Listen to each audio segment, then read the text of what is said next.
For instance, a lot of environmental institutions, public institutions, do not adhere to environmental laws, especially environmental impact assessment.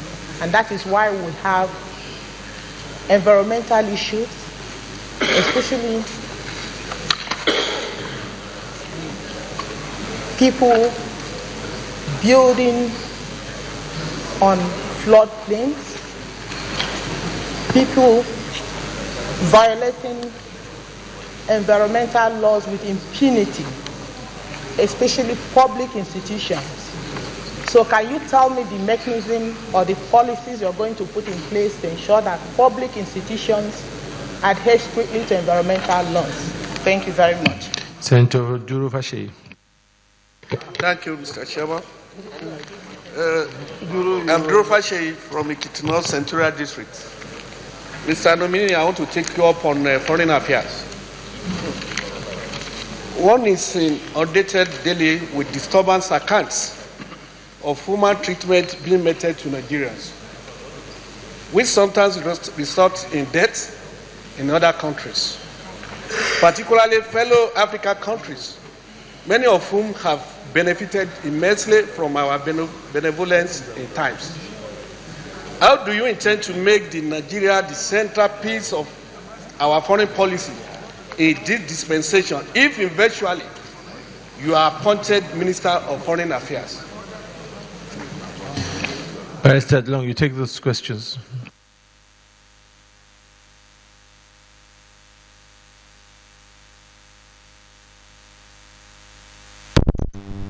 The first question has to do with which ministry will I prefer to? I think I am nominated by the President of the Federal Republic of Nigeria, and the power to assign portfolios also reside with the President. So whatever I would prefer in my mind goes to nothing. It is where he finally decides to assign to me that is important. So that is what I will say on that. Then, what is the legal regime required to regulate the social media? Well, the social media has been a new innovation, and there seems to be no, for now, legislation regulating the social media, whether from our municipal laws to international convention. But it is a very serious aspect of our laws that we need to consider, because it has taken the center stage of either circulating information that are not correct, yes, circulating information that are not correct, smearing integrity of people. It has made it very easy for somebody to even annex your previous picture with an event, and your image is damaged, and there is no room for you to defend it. Once you are thrown in there, you are left between you and your God. So I think I agree with you that there is a need for us to look at this aspect and see how we can regulate it. And I think regulating it will have also to do with enforcement of laws that has to do with libel and slander, defamation of character. If a publication on the social media defamed the integrity of a person, that person should take it upon himself to institute a legal action challenging it. And the issue should not be resolved by withdrawal. Let it be determined so that it can serve as a deterrent. But where these issues are allowed to be settled out of court or using the mechanism of friendship, it will encourage it, and the social media is likely going to be one of the social institution that will cause chaos and cause trouble in most countries. Now, most of my publications are found on the social media, and they are referred to as journals. And I don't have any book in my publication. Yes, I don't have any book that I have published. I must admit that. And most of the written publications are through my blogger which I rightly cited. And I think that is not, to my opinion, unacademic per se. Although it may violate the tradition, the required tradition of the academic publication. You have to publish, it has to go through processes. But that is the easiest way now where we can transmit our ideas. And I have ideas in my mind that are very, very instrumental to addressing issues with which can be of help to the person I refer to. So I have used it as one of the methods to circulate my publication. But I think I have taken the hint properly. At the right time, I will try to reduce some of them into publication for the benefit of people coming behind.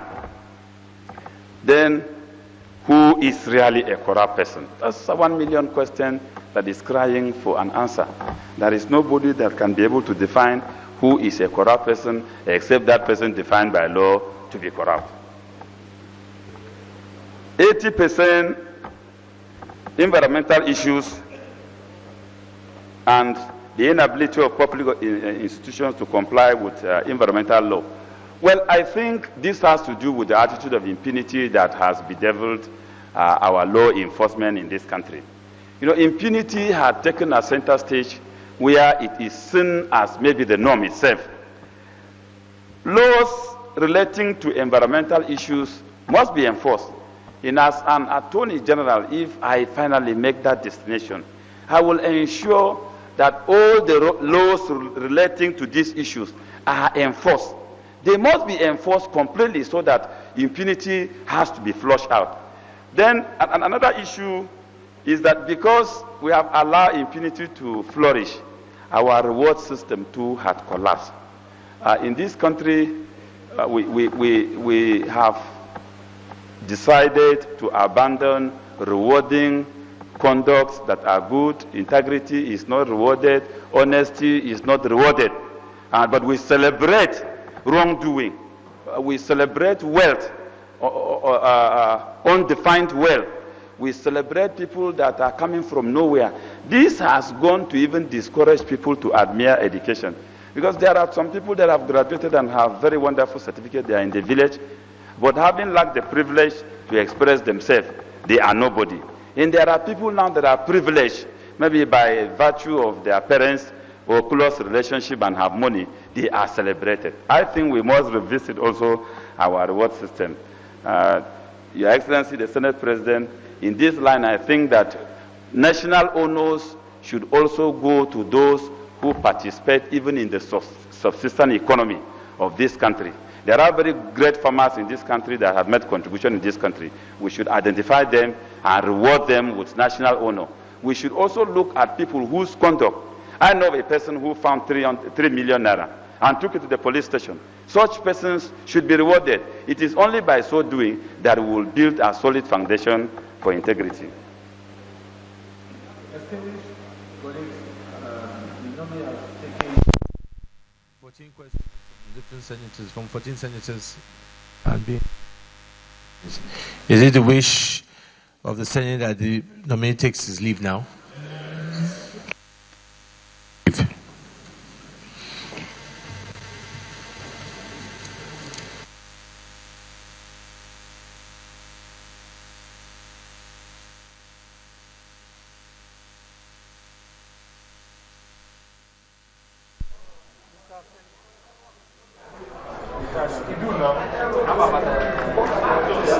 Well, there he goes. Barrister Solomon Dalong has faced the Senate, and he's also made a change from the tradition established by some of the nominees before him. He spent 50 minutes in there where he was answering and taking questions from the lawmakers. He's now making his way out of the chamber. We now get ready for the 7th nominee to be screened who will also happen to be the second and last female for the day, Mrs. Kemi Adeosun. She will be coming in now to speak and face the Senate and let them also have a feel. Yeah, next this is Mrs. Kemi Adeosun. Abilities. I'd like to also observe that it appears the